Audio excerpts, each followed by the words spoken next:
Irmãos, com a paz do Senhor. Eu quero ler um texto na epístola que Paulo escreveu aos Romanos. Os irmãos conhecem o disco e salteado. Capítulo 8.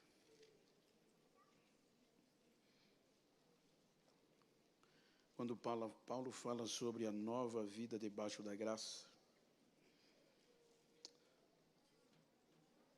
segundo o Espírito de santidade e adoção, pois ele está falando para uma geração adotada que recebeu o direito de filhos.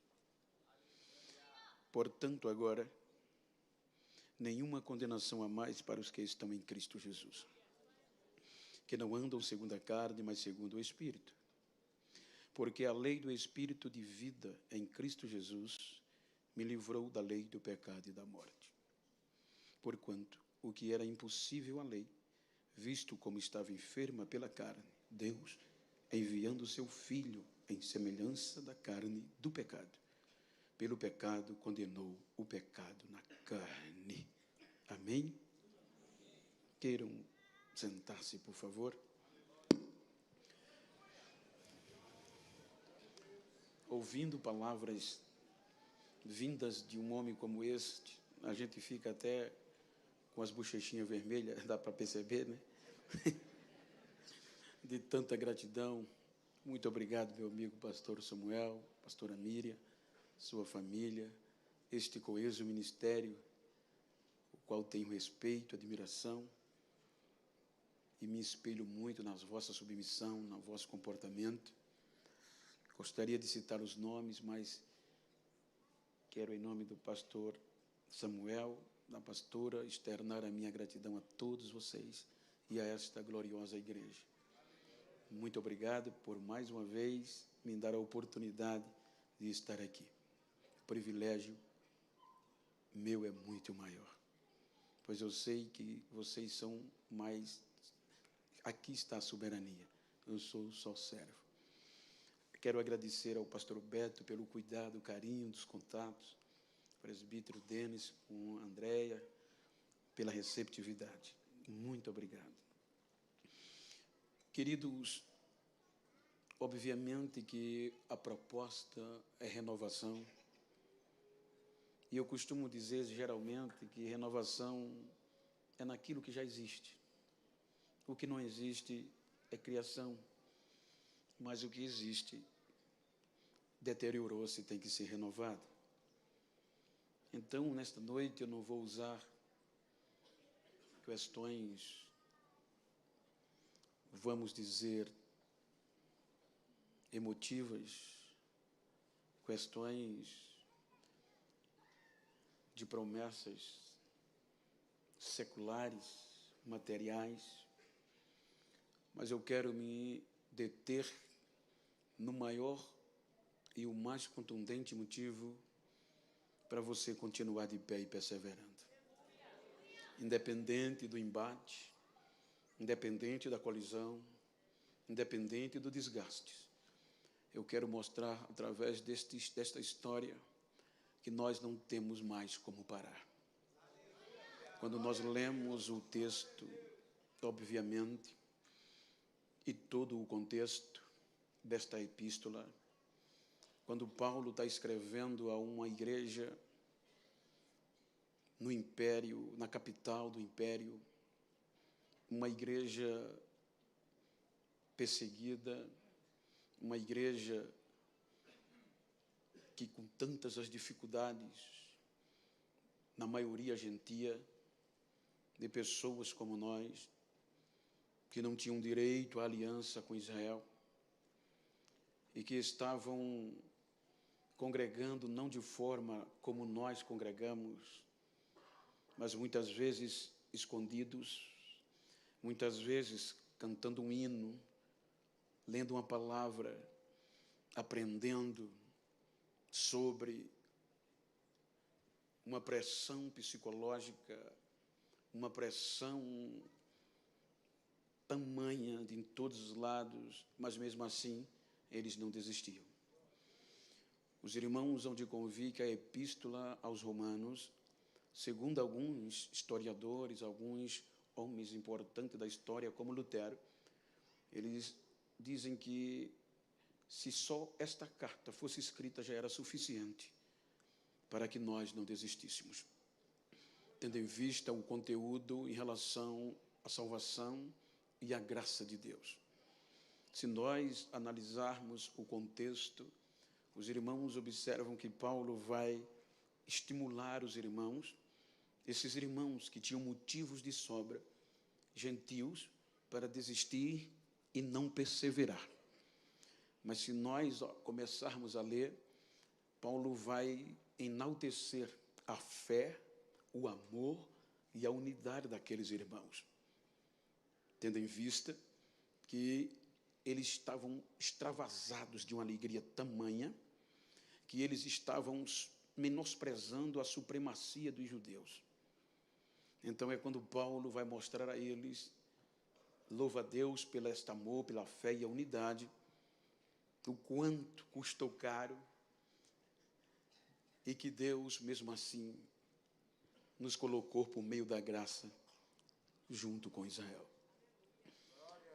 Permita-me contextualizar a Bíblia, a história, pois veja que o texto que nós lemos, Paulo usa o contexto jurídico, pois ele fala de um julgamento, ele fala de condenação e absolvição, ele fala de liberdade e prisão. Ele atém à lei da morte, do pecado e a graça. Então, quando nós voltamos à história, os irmãos hão de perceber que entre toda a criação de Deus, houve algo especial, mas sobre nós, seres humanos, mais que especial. O capítulo 1 do Gênesis mostra Deus dizendo, haja. Todo o capítulo 1, os irmãos vão ver a criação pelo poder da palavra. E quando termina o capítulo 1, a Bíblia diz que viu Deus que era bom e descansou. Então a terra estava toda preparada, a terra estava toda organizada, decorada, preparada. Aí veio o capítulo 2. A terra com tanta delícia agora, maravilhas, que o próprio Deus disse que viu e era bom, mas faltava o melhor, o ser humano. O ser humano, faltava um adorador, faltava o máximo, o ápice da criação. Então, a criação do ser humano é a única que Deus vai usar recursos materiais e matéria-prima no contexto da criação. A Bíblia diz que do pó da terra Deus formou o homem. Vejam que ele usa matéria-prima e recursos naturais. E formando Deus o homem, ele planta um jardim no Éden e ali o coloca para adorar. Lhe dá fôlego de vida e ânimo para viver. Então agora há um relacionamento em vista, há um relacionamento proposto entre Deus e o ser humano. Se nós analisarmos o contexto, a intimidade de Deus com esta criação chamada ser humano, ela vai estreitando ao passar dos dias, a ponto que nenhuma outra criatura galgou um patamar de intimidade, de fidelidade, de relacionamento com Deus igual ao ser humano. Se os irmãos observar, salvo engano, eu falei isso aqui outra vez, mas só para dar sentido, os irmãos observam que quando os anjos foram criados, eles foram criados, mas eles não galgaram o grau de relacionamento que Deus tinha com o ser humano. Tendo em vista que quando nós estamos falando de um contexto jurídico, a Bíblia diz que quando os anjos pecaram, eles foram julgados automaticamente, sem direito a recursos, sem direito a recorrer.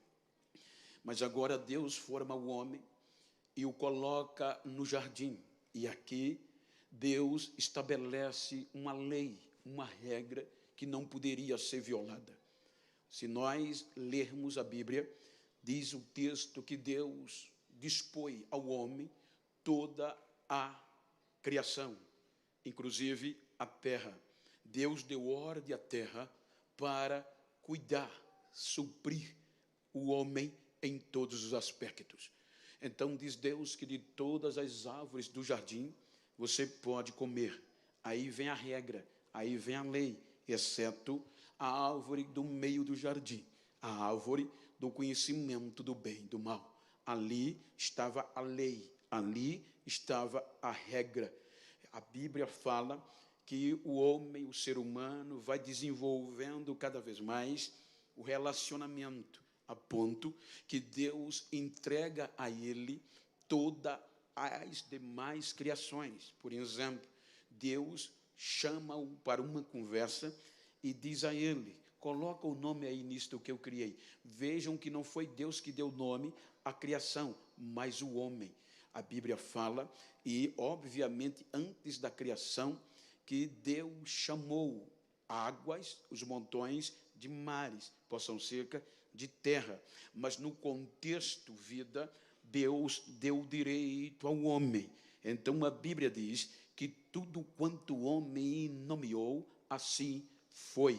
Olha o tamanho da confiança, do relacionamento e a altura que Deus elevou o ser humano diante dos animais silvestres, dos animais, das bestas, dos mais profundo abismo.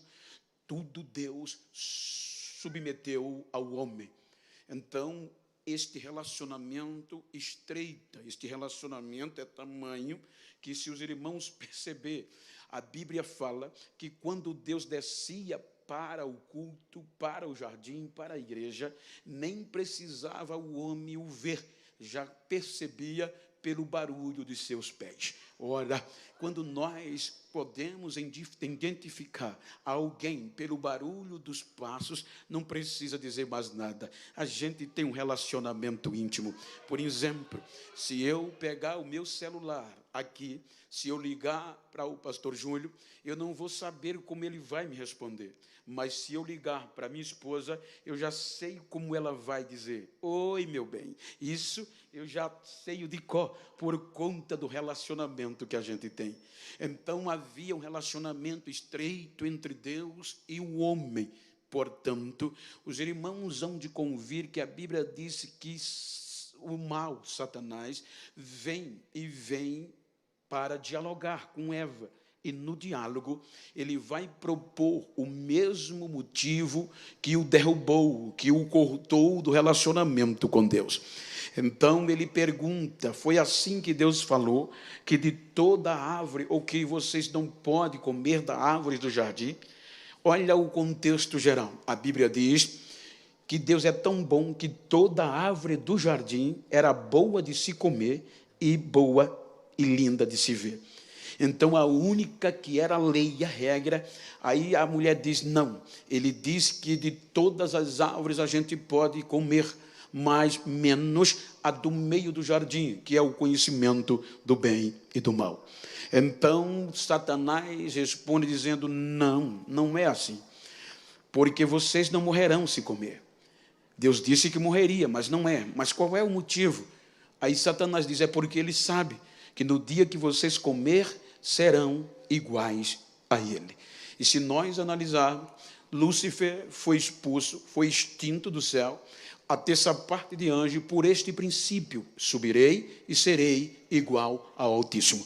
Então, por este mesmo motivo, ele foi julgado, condenado, sem direito a recorrer. Então, quando ele vai dialogar com Eva, ele propõe o mesmo erro, o mesmo crime, o mesmo delito que ele cometeu. Então, veja que a proposta foi tão boa que Eva, além de ceder, convenceu Adão. Não, a gente acha normal, mas veja que a pressão carnal foi tamanha, e hora que eles não tinham a pressão do pecado como hoje, era só uma regra. Então que ela conseguiu convencer Adão, sabendo que a relação com este Deus ia ser cortada, a ceder. Então, Adão cede e comete um delito. Comete um delito grave. Ele rompe a lei, ele quebra a regra, ele come da árvore que não podia. Então, veja que Deus vem para o culto, Deus vem ser adorado, mas quando Deus vem, a igreja está vazia, e o homem e a mulher já não estavam mais, porque os seus olhos se abriram, e quando os olhos se abriram, se tornaram conhecedores do bem e do mal. O homem agora é como um de nós, conhecendo o bem e o mal. Então Deus vem e pergunta, veja que Deus não acusa, veja que Deus não lança, Deus questiona, o que houve, cadê você? Então o homem confessa o próprio delito. Então ele agora se torna réu, confesso, e réu convicto, querendo transferir a responsabilidade. A mulher que tu me deste me enganou e eu cometi um delito. Então veja que Deus passa e refaz, mas eu não disse a você, eu não orientei a você, mas aí o homem transfere a responsabilidade. Então, aqui vem a petição, me permita, os advogados, sou leigo, mas estudo um pouco por fora, vem a petição, e a petição era totalmente condenatória, porque já havia um julgamento passado, os anjos foram condenados pelo mesmo crime. Então, quando o homem se torna réu, confesso e convicto, a Bíblia vai dizer que a partir daqui a lei do pecado e da morte vem e prevalece. Pelo homem entra o pecado no mundo, e o pecado vai passar a todos os homens. Então Deus vem. O julgamento inicial era terrível, o julgamento ali era para Deus, na petição, os elementos comprobatórios eram muito sérios, muito convencedores e de forma condenatória. Porém, a petição pedia a condenação ao juízo eterno para o homem, assim como os anjos presos no abismo já estavam decretados e condenados. Porém, a justiça vem e Deus vai tratar a primeira audiência entre o homem e o pecado. Agora, imagina, na corte de Deus, no julgamento, estava o homem, um réu, confesso, estava a lei agora quebrada, o crime e o pecado, a lei e a morte, o pecado e a morte, porque a Bíblia diz que sem lei não há pecado. Então, se Deus não dissesse nada da árvore, não tinha pecado, mas se tem a árvore, se tem a lei, se transgredir, é pecado, é crime.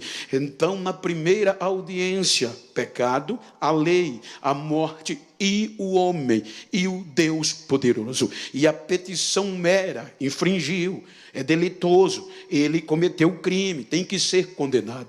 Então Deus vem e faz um julgamento, e um julgamento como juiz supremo. Ele, o homem, era para ser extinto logo ali. O homem não era para gozar de renovação nunca mais, porque ele foi deteriorado. Então vem Deus e o expulsa da sua presença, lacra o paraíso com a espada de fogo e querubins. Para quê? Para o homem não volta mais. E a Bíblia diz que o homem foi afastado, destituído da presença de Deus. Mas vejam que a petição era condenação eterna. Aí Deus faz o quê? Protela o julgamento de condenação. Ele traz, como se diz, ele ameniza, ele espera, ele vai trazer para o homem mais uma chance. A Bíblia diz que ele protela o julgamento,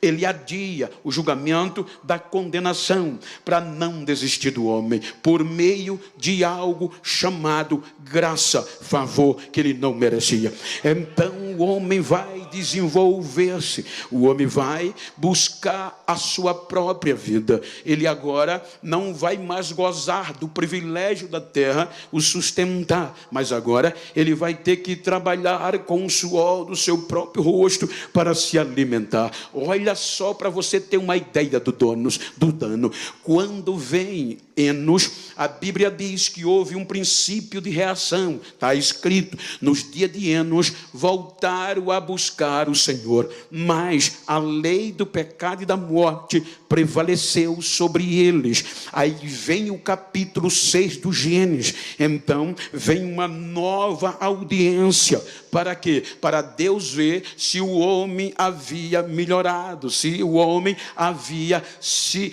dado um jeito de retornar. Mas quando Deus vem na segunda audiência do capítulo 6, a Bíblia diz que foi pior ainda, porque agora não é mais um casal, agora é uma geração. Veja que a Bíblia diz, degradação geral, está no total do gênero humano.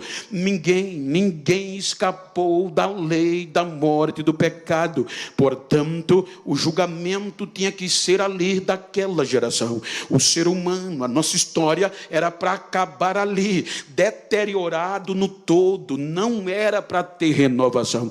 Então Deus diz, me arrependo. Veja o teor desta palavra. Está escrito, a gente lê, mas imagina um pai dizer para um filho, eu me arrependi de haver gerado você. Olha que desprezo e que dor. Então Deus olha para aquele homem que tinha um relacionamento estreito e quebrou, porque partiu do homem a quebra, e diz, me arrependi de o haver feito. Eu vou dar fim dele, vou dar cabo dele, porque o seu comportamento é má, e os elementos comprobatórios, a Bíblia diz que eram mais aguçados, porque o pecado cheirava mal às narinas de Deus. Então as provas condenatórias estavam no nariz de Deus. Não tem jeito, é culpado, é pecado, é transgressor, é delito, é crime, desiste dele. Então Deus disse, tem verdade, tem que ser destruído. Então vem Deus e diz, o meu Espírito, aquele Espírito que Ele deu, não intercederá para sempre com o homem. Então quando a morte, quando a lei do pecado, quando o inferno disse, acabou, conseguimos, aí vem algo chamado graça, favor imerecido, e a graça faz Deus protelar o julgamento de novo,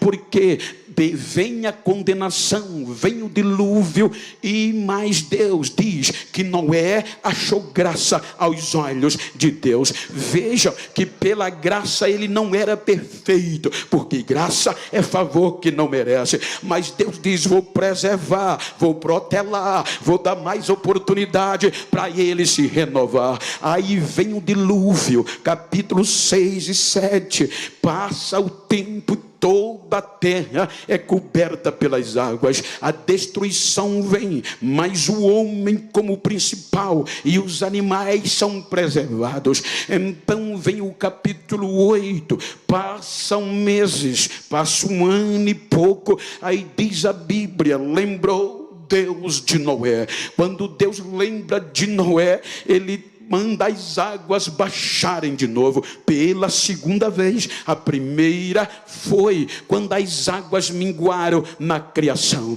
Quando agora ele manda as águas minguarem por conta de 8 almas humanas preservadas da destruição total. Então ele tira Noé da arca, sua família, e lhe dá mais uma chance. Olha que o texto diz, uma nova aliança, uma nova renovação. Você já pensou que quando um casal completa tal idade, ele diz, vamos renovar os votos, vamos, de comum dá uma nova aliança, e melhor ainda. Então Deus faz uma nova aliança com a geração de Noé, e pede uma única coisa, uma regra, encham a terra proliferem. Mas a geração de Noé aceita. E Deus diz: por esta aliança nunca mais eu farei o que fiz com vocês. Quando vocês verem a água cair, o arco-íris vai aparecer. E quando ele aparecer, você vai lembrar que eu não me esqueci da aliança que fiz. Então, não importa como estão te tratando, como você chegou aqui. Olha para quem está ao teu lado e diz a ele: quando alguém pensar, diga, quando alguém pensar que você está esquecido, que você foi jogado fora, que você foi abandonado e vem a vontade de desistir, enche a boca de água, mas enche e sopra com força. Quando você soprar, você vai ver o arco-íris e você vai lembrar: Deus não esqueceu da aliança que fez comigo, ainda está de pé. Olha o que Deus faz. Olha o que Deus faz. A geração de Noé, capítulo 11, deteriora e comete um delito de novo. O delito da geração de Noé foi desobedecer a ordem em cheio e resolveram ficar em um só lugar para se tornarem famosos e serem conhecidos por todo o tempo, para que ninguém esqueça do nosso nome. O projeto era ousado. Aí vem Deus e percebe que o projeto era bom. O povo estava unido, mas o projeto não tinha Deus. Quebrou a regra, quebrou a lei. A lei do pecado vence a geração de Noé. Então Deus diz: desçamos e vamos para uma nova audiência. Então, na nova audiência, foi sancionado. A geração de Noé também transgrediu. A geração de Noé desobedeceu. Aí o Espírito vem e os confunde e os espalha, confundido e sem Deus e sem direção. Agora eles vão tomar a terra sem Deus, sem Cã e Jafé. Então as famílias vão progredir daí, vão se proliferar daí. Semitas, Camitas, Jeftitas. Então agora vão formar família, mas se perderam. O pecado, a lei do pecado e da morte prevalece, porque a idolatria vem. Deus não era mais adorado, Deus não era mais reverenciado, Deus não era mais lembrado. Aí quando esta geração foi vencida pela lei do pecado e da morte, aí vem Deus e resolve elaborar, pôr em evidência um projeto de resgate, resgatar estas famílias que haviam perdido. Quais? Toda a origem da família pós-dilúvio: Semitas, Camitas, Jeftitas. De onde nós vemos ou viemos são de dessas três origens. Aí Deus vai no meio da idolatria e faz uma proposta a Abraão: sai da tua parentela, do meio da tua família, da tua terra, e tu vai para uma terra que eu vou te mostrar. Agora, para Abraão, o projeto era tão ousado que quem determina é Deus. A geração de Noé disse: faremos. Agora não. Deus diz: eu vou te mostrar aonde você vai. Eu vou te engrandecer, eu vou te abençoar, e por meio de você eu trarei de volta todas as famílias da terra. Então tem muita gente querendo meter a besta por aí, prega bonito, canta bonito, tem dinheiro, bate no peito e nem foto com o pobre quer tirar. Ei, olha para quem está ao teu lado, diga: quando você achar que é alguma coisa, baixa a bola, porque o projeto é ele, tudo é dele e é por ele, você só é o canal. Eu farei. Eu farei. E ele vem.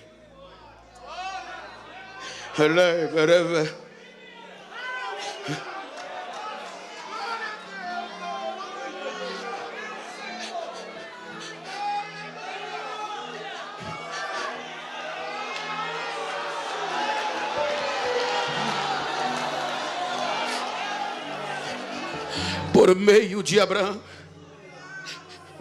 o maior projeto espiritual do Velho Testamento. E qual era o projeto? que por meio de Israel, todas as famílias da terra se reconciliassem com Deus. E qual era o objetivo? A lei do pecado e a morte teria que ser aniquilada. Veja que Deus trata Israel como nunca tratou o ser humano. Você vai ver o relacionamento de Deus para com Israel mais íntimo se nós analisarmos o contexto de Adão e transliterar para o contexto de Israel, onde a lei do pecado e a morte já habitava. O relacionamento de Deus com Israel era o máximo da intimidade. Tu és a menina dos meus olhos. Eu nunca te deixarei. Por mais que nós amemos a nossa esposa ou a namorada, nós nunca teríamos a ousadia e nem a capacidade de expressar um sentimento de amor tamanho como Deus usou para com Israel. No meio do caos, ele disse um princípio de possibilidade remoto, mas um princípio. Pode uma mãe esquecer do filho que mama, aquele filho que ela gerou no seu ventre, e ela não venha se compadecer dele? Ou seja, pode uma mãe ver o filho pedindo para mamar e ela fazer de conta que não está ouvindo? Até pode, mas eu, ó Israel, nunca vou abandonar, nunca vou esquecer, nunca vou deixar você sem provisão.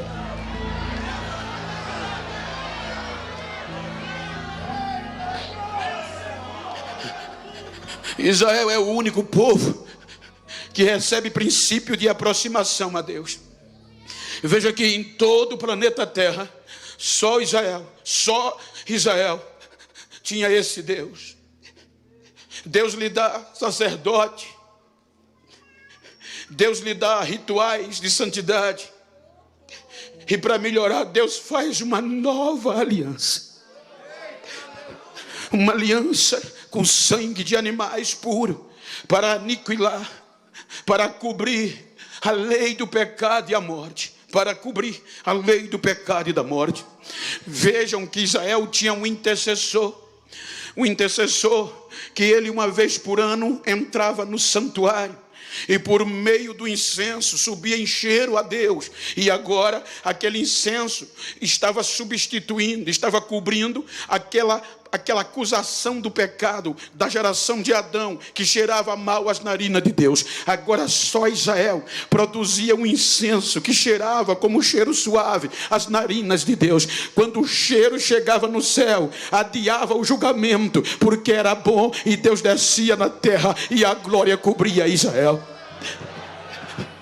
Deus vai ensinando Israel, Deus vai amando Israel, mas a lei do pecado vem. Deus dá lei. Veja que Deus, por meio de Moisés, tem a lei de Moisés, em qual os judeus se baseavam para não transgredir. A regra agora era a lei de Moisés vencer a lei do pecado e da morte.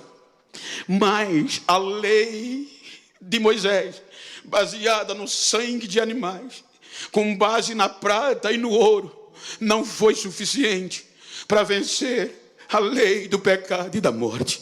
E quando a lei do pecado e da morte prevalecia, o risco de uma nova audiência estava breve e eminente. Então, quando a lei do pecado e da morte insiste, a lei de Moisés adoece. Nós lemos, a lei de Moisés é ferida e cede, e o pecado vem. Então Israel peca, Israel transgride. Aí o inferno, a lei da morte e do pecado, pede uma nova audiência, e a audiência era com a mesma prova.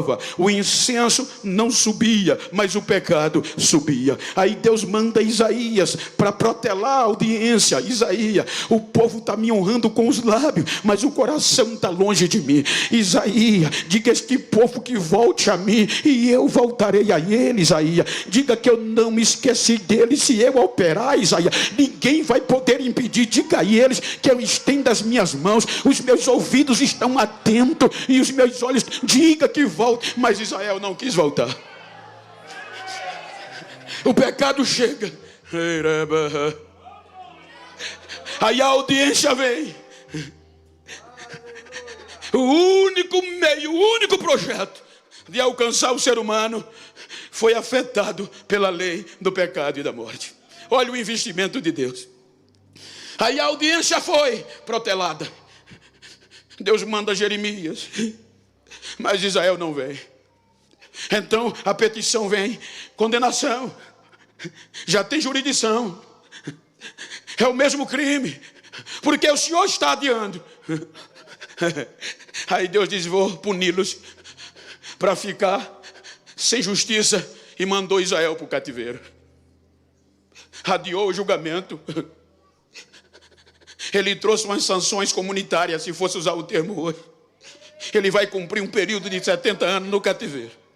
Mas eu não vou desistir. Eu vou investir de novo. 70 anos se passam.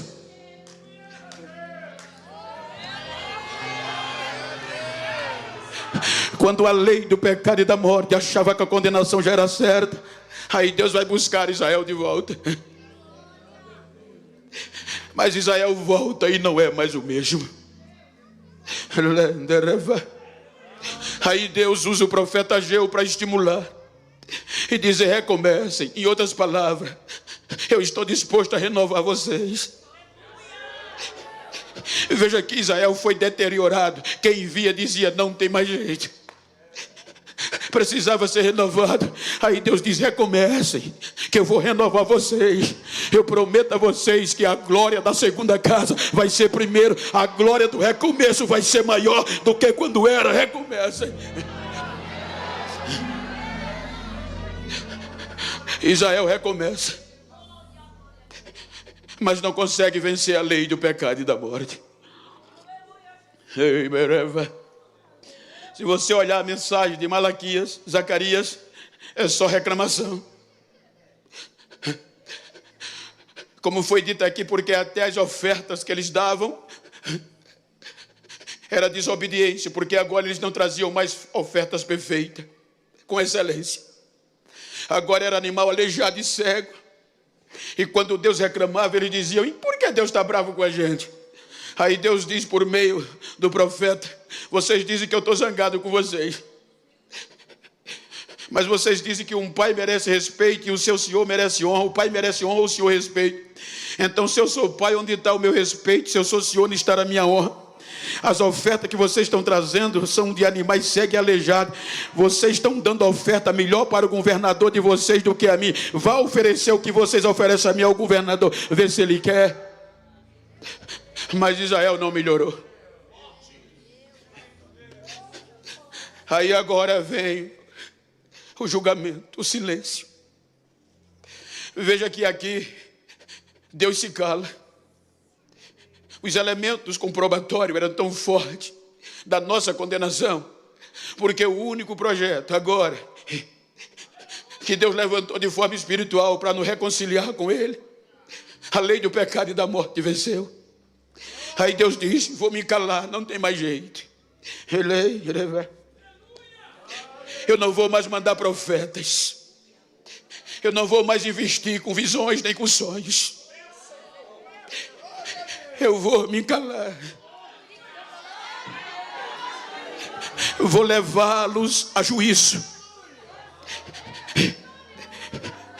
E prepara o trono para o julgamento. Se você olhar o investimento que Deus fez, me permita, os teólogos, estudiosos, é um pensamento meu. Quando você lê João, capítulo 4, lá do Apocalipse, eu quero entender que foi aqui quando não tinha mais jeito. Quando todo investimento foi jogado fora pelo ser humano. João disse que estava preso na ilha de Patmos. E ele disse que em espírito, em visão, viu uma porta aberta no céu. E uma voz, como voz de trombeta, disse: João, sobe aqui. E ele sobe. Ele disse que quando subiu, viu um trono armado. E trono fala de julgamento. Na questão contextual, ele diz que o que estava sentado no trono era de glória. A adoração a ele era total. Mas quando chega no capítulo 5, ele diz que houve uma procura. O que estava sentado no trono gritou: procure nos céus. Procurem na terra, procurem debaixo da terra alguém que possa tornar eles, possa interceder, que possam interceder e trazer recurso para eles. Os anjos procuraram debaixo da terra, os anjos procuraram na terra, os anjos procuraram no céu, e quando voltaram ao trono disseram: ninguém, Senhor, ninguém. Porque João diz que na mão direita do juiz já estava a sentença condenatória, escrita por dentro e por fora, selada com 7 selos. Aí eles dizem: nem no céu, nem na terra, nem debaixo da terra, ninguém foi achado digno de tomar o livro, de quebrar os selos, nem sequer de olhar para ele. Acabou.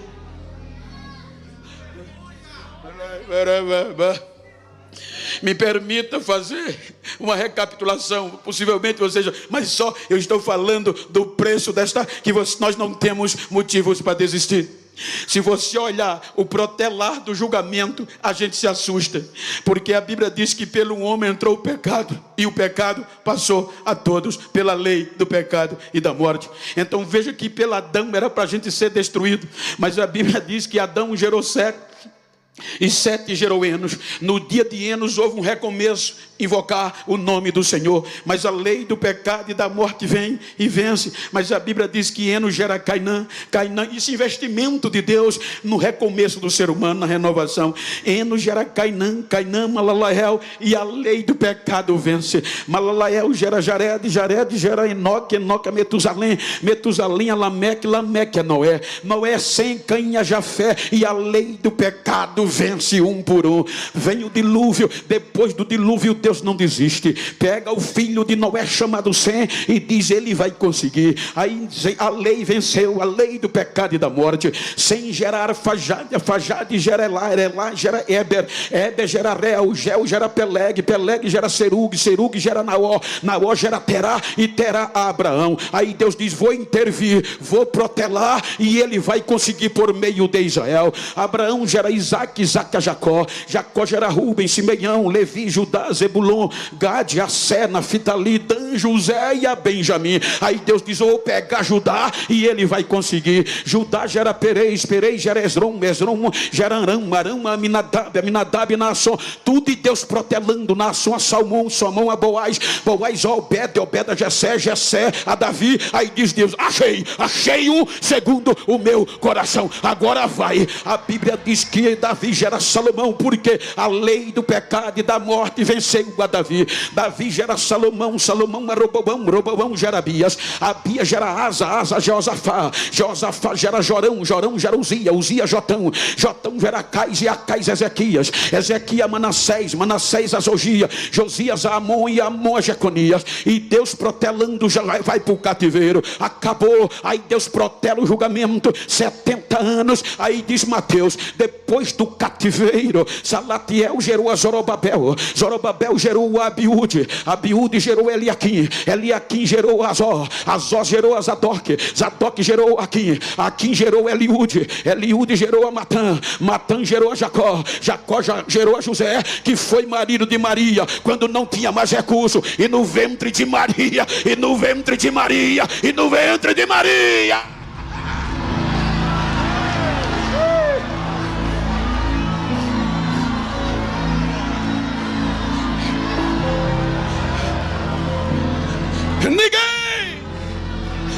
Ninguém foi achado digno. A lei do pecado e da morte do inferno dizia: acabou, condenação.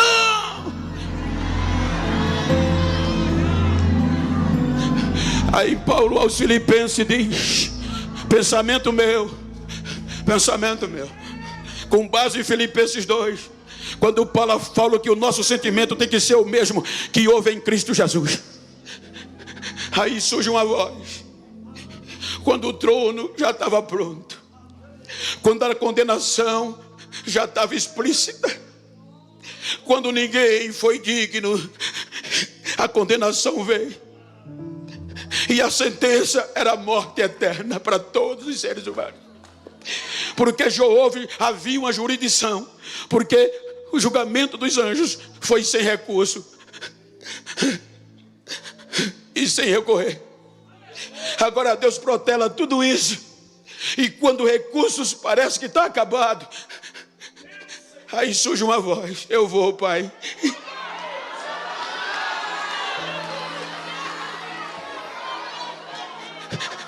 Veja se você vai ter motivo para desistir. Mas você é Deus. Eu não me importo. Eu não vou tomar o direito de ser igual a Deus. Mas vai ser humilhante. Não tem problema, Pai, eu vou. Você vai se tornar servo como eles, homem. Tem problema não, Pai. Eu estou disposto a me despir da minha glória. E vou descer, vou me humilhar. Vou tornar a forma de homem. E vou trazê-los de volta para o Senhor. Eu vou trazê-los de volta. Vou pagar a sentença, Pai. Ei, maravilha.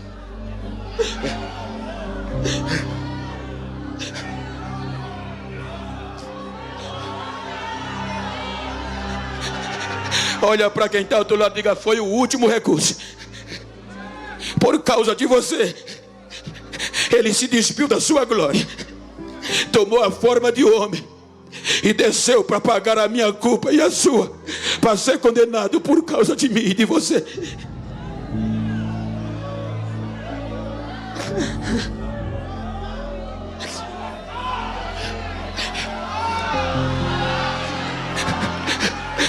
Não há uma mensagem mais contundente para você falar em mistério do que essa. Eu poderia aqui te falar de chave de carro, te falar de apartamento novo. Eu poderia dizer aqui que tu és um projeto de Deus. Mas não, aqui está o ápice. Você já estava condenado, mas ele disse: eu vou trazer renovo, eu vou trazê-lo de volta, eu vou reconciliá-lo.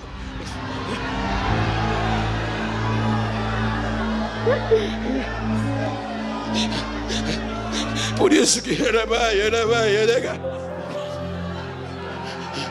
aí Paulo, escrevendo a região da Galácia, capítulo 4, ele diz: cumprindo a plenitude dos tempos, Beto, Deus enviou o que? Seu filho, nascido de mulher, nascido debaixo da lei, para resgatar todos que estavam condenados pela lei. Ele vem, e ele vem pelo o contexto bíblico para um objetivo lógico. Veio para os que eram seus. Israel, o projeto. Veja que quando aquela mulher Ciro-Fenícia o procurou, ele bateu na lata, foi taxativo: filha, eu fui enviado só para um objetivo. Qual? Restaurar as ovelhas perdidas da casa de Israel. Mas Israel rejeitou. Paulo, no capítulo 10 aos Romanos, diz que Israel rejeitou a justiça de Deus. Quando Israel rejeitou, o projeto missionário rejeitou, aí a morte, a lei do pecado e da morte dizia: está vendo, tem jeito mais não. O que é que o Senhor vai fazer agora? Já estão condenados. Paulo diz que nós já estávamos mortos, sem Deus no mundo, sem Pai, sem Cristo e sem aliança com Israel. Aí ele diz: eu vou adotar. Vai adotar o quê? Os gentios.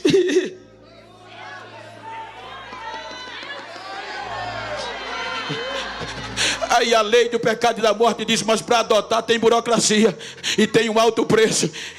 Eu pago.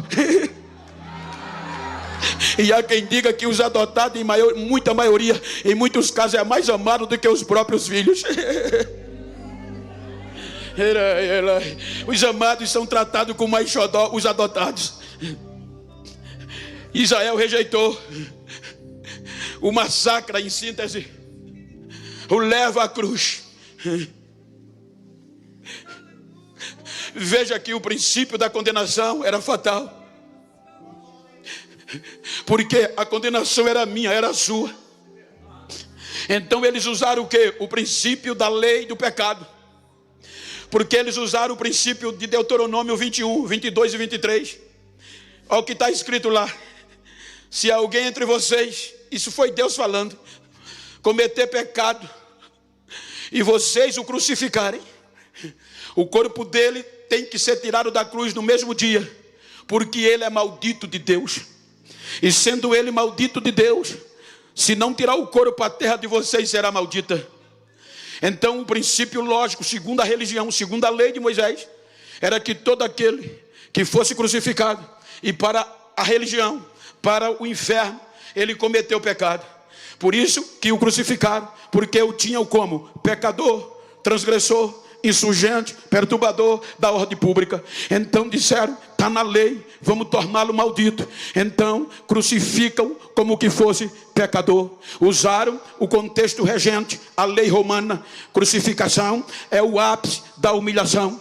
Então, quando pendurá-lo na cruz, ele foi pendurado como pecador. Ou seja, na ótica da religião, na ótica dos homens, na ótica do julgamento terrestre, ele cometeu pecado. Então levaram ele para a cruz e o crucificaram. Vejam que o massacre foi tão grande que ninguém ousou defendê-lo, e quem queria não tinha coragem. Então, para piorar a esperança, 3 horas da tarde, dilacerado o seu corpo, o sangue correndo, corpo perfurado, o tecido mutilado, ele morre como qualquer ser humano. Quando ele morre, ele grita que entrega o seu espírito. Então, para cumprir Deuteronômio 21, 22 e 23, é pecador crucificado. O corpo tem que ser tirado ainda hoje. Vejam que entra José e Nicodemos e tira o corpo dele da cruz. Para piorar a situação do julgamento,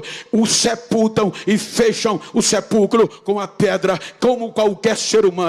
Então, pela lógica natural, ele estava morto, sepultado, enterrado e acabou. Por isso que a esperança foi embora. Porém, pela lógica da anatomia, a putrefação, a decomposição no estado do corpo de um pecador ia no máximo 9 a 12 horas. Isso implica dizer que de 9 a 12 horas o corpo dele ia começar a feder e decompor. Só que agora estava lá no túmulo ele, a morte, esperando o corpo apodrecer. Dá 12 horas e o corpo não fede. Dá 24 horas e a putrefação não entra.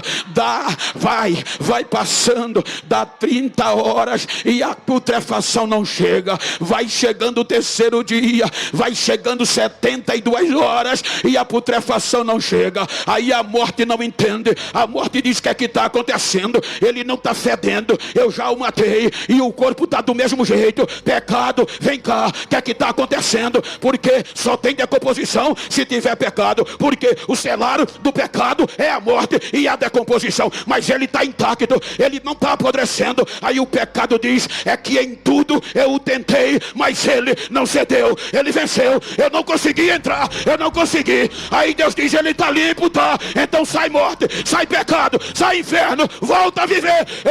Ele ressuscitou.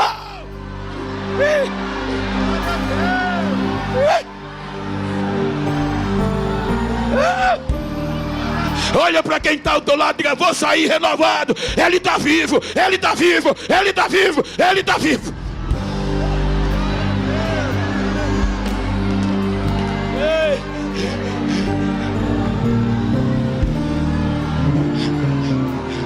Enche o peito, enche o peito, grita o mais alto que você puder, para o inferno saber que você tem direito a ser renovado. Diga agora, diga agora, diga comigo: portanto, agora nenhuma condenação a mais para quem está em Cristo Jesus, que não anda segundo a carne, mas o Espírito, porque a lei do Espírito de vida em Cristo Jesus me libertou da lei do pecado e da morte. Sou livre, sou livre, sou livre, sou livre.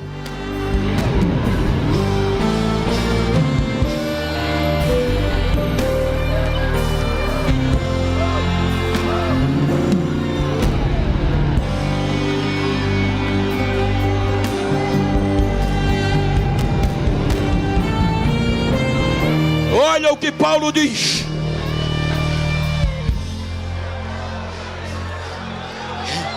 Olha o que Paulo diz aos Coríntios. Quando tentaram tirar até a esperança do arrebatamento.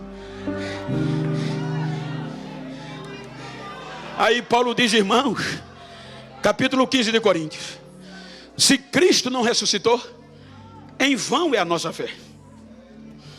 Se Cristo não está vivo, não adianta de nada a minha pregação. Mas Ele está. E uma certeza eu vou dizer a vocês: Ele venceu a lei da morte e o pecado e o inferno. Ele diz: eu não quero, irmãos, eu não quero que vocês sejam ignorantes, mas eu tenho um mistério para dizer a vocês: nem todos dormiremos, mas ao toque da última trombeta, os que morrerem em Cristo ressuscitarão primeiro, e depois nós que estivermos vivos seremos transformados e subiremos a nos encontrar com eles no céu. E de lá subiremos para estar para sempre com o Senhor. Aí o lindo é agora, quando ele diz: e quando, irmãos, isso que é corruptível se revestir da incorruptibilidade, isto que é mortal se revestir da imortabilidade, vai cumprir o que está escrito. Eu quero acreditar, gente, que vai ser rápido, mas o coração da gente vai subir cantando em louvor e enaltecendo esse momento. Ele usa isso aqui para estimular os irmãos que estavam desistindo. Ele diz: irmão, aí nós vamos subir cantando, na minha linguagem. Cantando o quê? Diga comigo qual é o hino. Diga qual é o hino. Agora diz: aonde está? Olha a primeira estrofe: aonde está, ó morte, o teu aguilhão? O aguilhão da morte é o pecado, e a força do pecado é a lei. Aonde está, inferno, a tua vitória? Mas graças a Deus por Jesus Cristo, que nos deu vitória. Portanto, diga para quem está ao seu lado: portanto, meu amado irmão, sede firme, inabalável, constante, avante na obra do Senhor. Não desista, porque há uma recompensa. Há uma recompensa.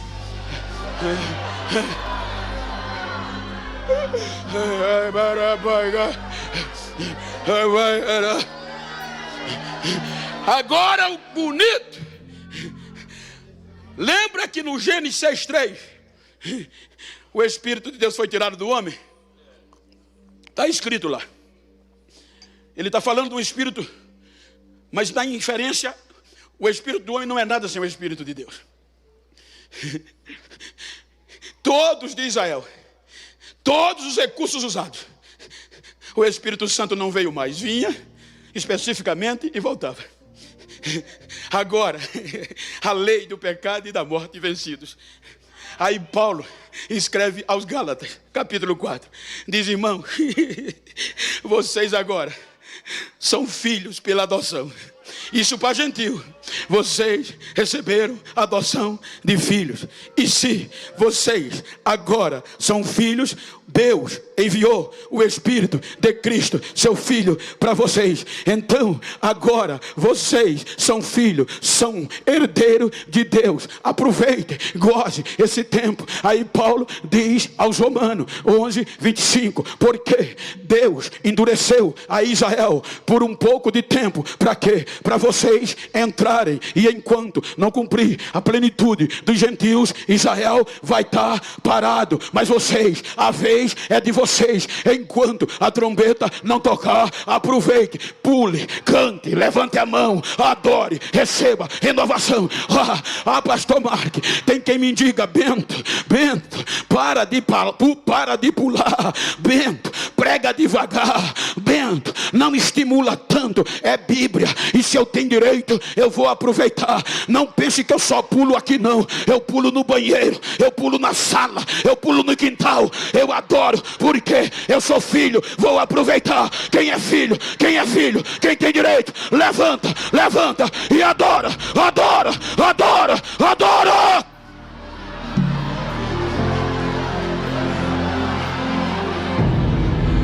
Vira para quem está ao teu lado, diga: vira para quem está ao teu lado. Vira aí, rapidinho, diga para ele: hoje, a partir de hoje, eu vou aproveitar, porque eu sou livre, não devo mais nada. Diga: se não gostar de barulho, muda de lugar. Se não gostar de reteté, sai daqui, porque eu vou aproveitar. diga para ele: eu também. Então abraça ele, seja renovado com ele. Recebe a unção que está sobre mim agora. Recebe renovo, recebe variedade, recebe batismo agora.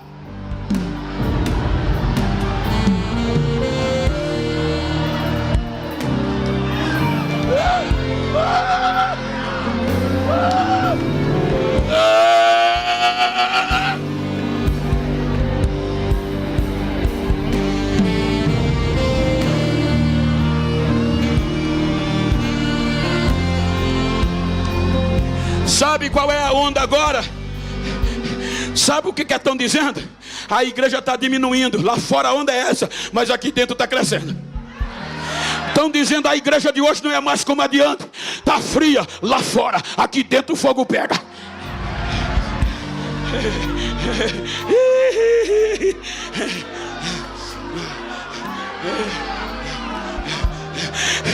Diziam os bastistas: os bodes só vivem pulando. Diziam os presbiterianos: os bodes só vivem gritando. Hoje estão pregando no púlpito dos bodes, e os bodes continuam pulando, continuam saltando, continua cheio de Deus.